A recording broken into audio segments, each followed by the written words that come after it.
Perangan apapun, perang seimbang ataupun perang yang tidak seimbang, semuanya adalah bertentangan dengan prinsip-prinsip kemanusiaan.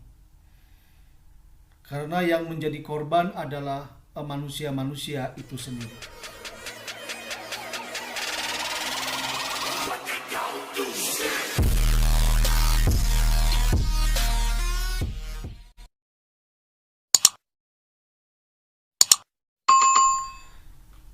Assalamualaikum warahmatullahi wabarakatuh.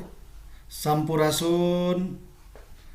Pada kesempatan kali ini saya akan menyampaikan pandangan-pandangan sekaligus harapan-harapan mengenai bagaimana penyelesaian konflik di Palestina, penyelesaian peperangan yang terjadi di Palestina.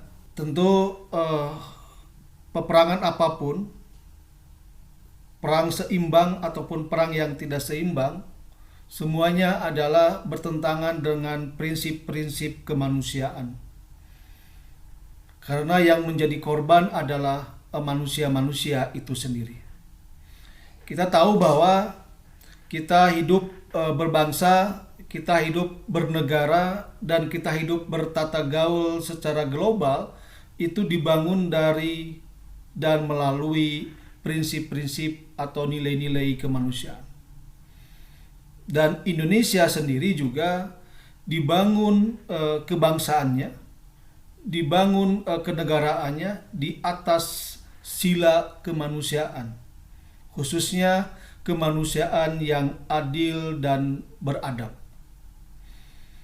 Tentu menjadi sangat relevan kalau bangsa Indonesia, kalau negara Indonesia, baik secara resmi melalui pemerintahan Republik Indonesia maupun melalui gerakan yang disponsori, yang didorong oleh kelompok-kelompok civil society, oleh kelompok-kelompok partai politik di Indonesia, ini bagian dari perwujudan ideologi negara Indonesia.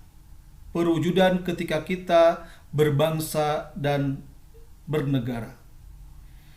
Selain itu, menyuarakan penghentian peperangan apapun, terutama peperangan yang saat ini sedang berkecamuk di Palestina, ini juga bagian dari amanat konstitusi kita, Undang-Undang Dasar 1945. Terutama amanat bahwa kemerdekaan itu adalah hak segala bangsa. Jadi kemerdekaan bukan hanya hak bagi bangsa Indonesia, tetapi juga seluruh bangsa-bangsa yang ada di dunia, termasuk bangsa Palestina. Jadi ketika kita mendorong kemerdekaan bangsa Palestina, ini bagian dari amanat konstitusi. Kemudian juga amanat konstitusi berikutnya adalah menyerukan, mengingatkan dan menegaskan bahwa segala bentuk penjajahan di atas dunia harus dihapuskan. Kenapa? Karena apapun alasannya, penjajahan itu bertentangan dengan pri kemanusiaan dan pri keadilan. Oleh karena itu, menjadi sangat relevan kalau Indonesia sampai saat ini tidak membuka hubungan diplomatik dengan Israel.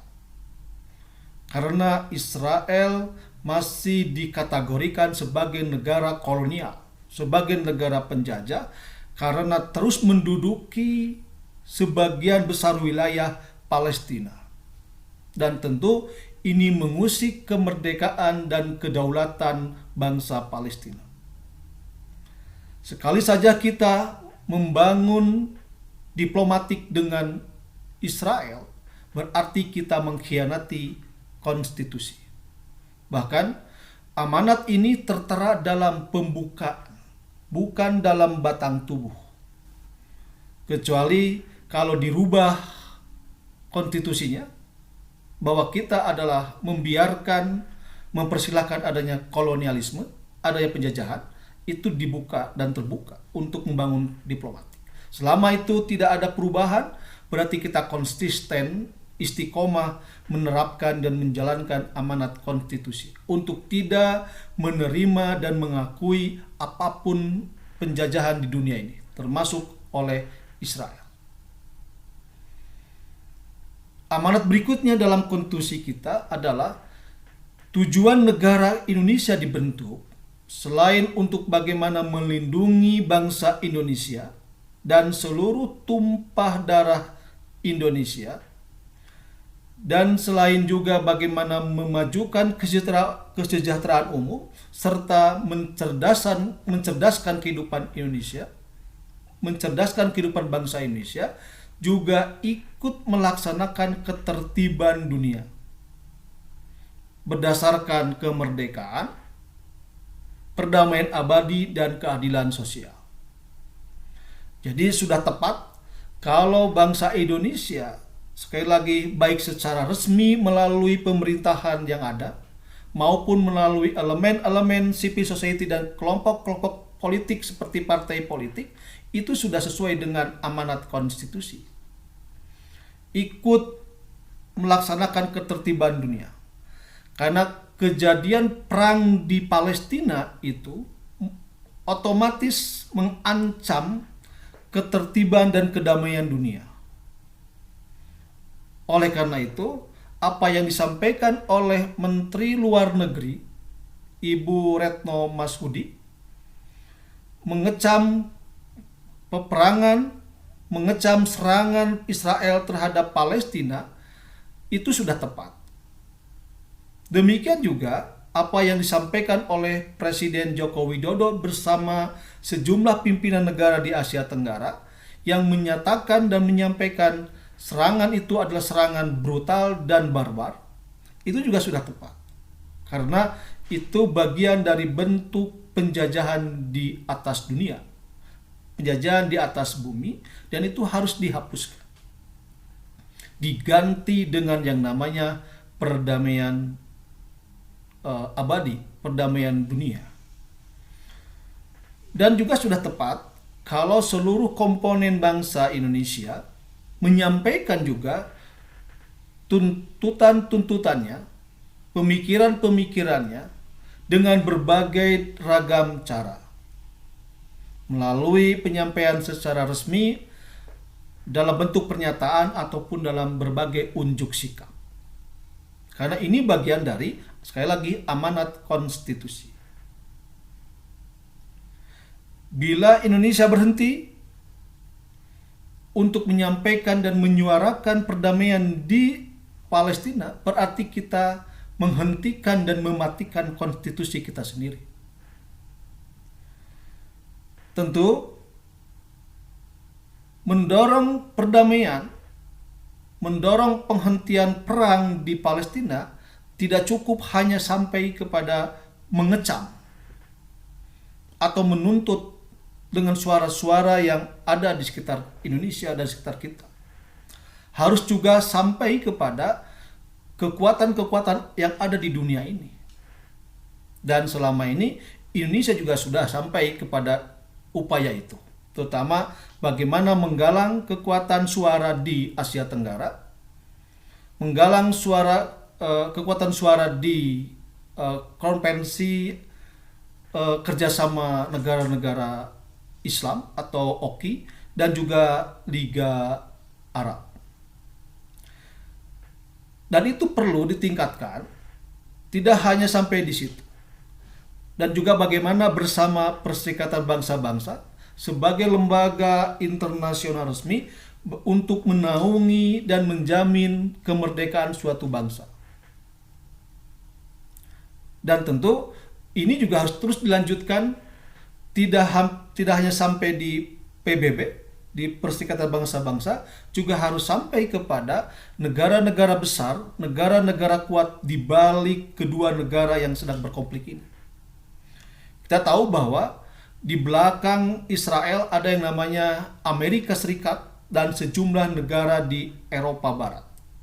Demikian juga di belakang negara Palestina, di belakang bangsa Palestina, ada negara kuat lainnya, sebut saja seperti Iran. Dan Indonesia harus menggalang komunikasi, menggalang koordinasi dan konsolidasi untuk bagaimana meyakinkan mereka segera menghentikan ambisi-ambisinya untuk terus berpengaruh dan memanfaatkan konflik Palestina-Israel. Karena ini membahayakan ketertiban dunia. Dan ini bertentangan dengan pri kemanusiaan dan pri keadilan global. Hentikan segala ambisi-ambisi untuk memenuhi kepentingan negara-negara tersebut di atas penderitaan dan permusuhan dua negara ini. Dan ini yang kemudian harus disuarakan oleh Indonesia bersama negara-negara yang memiliki pandangan yang sama, baik di Asia Tenggara maupun di dunia.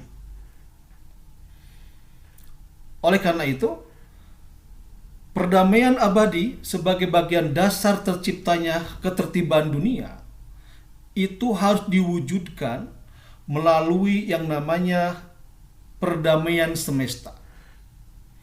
Jadi tidak ada perdamaian abadi kalau tidak adanya perdamaian semesta.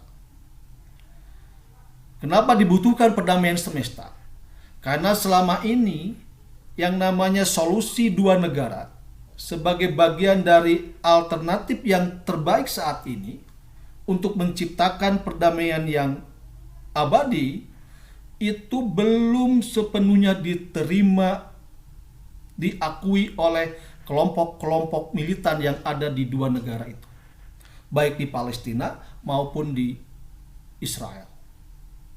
Oleh karena itu, Indonesia selain membangun komunikasi, koordinasi, konsolidasi, dan persuasi terhadap negara-negara kuat di belakang kedua negara itu, juga harus mulai membangun komunikasi terhadap kelompok-kelompok militan yang ada di Palestina, untuk sama-sama membangun persepsi sekaligus ekspektasi yang sama mengenai pentingnya perdamaian di antar bangsa yang ada, termasuk bangsa Palestina dan bangsa Israel.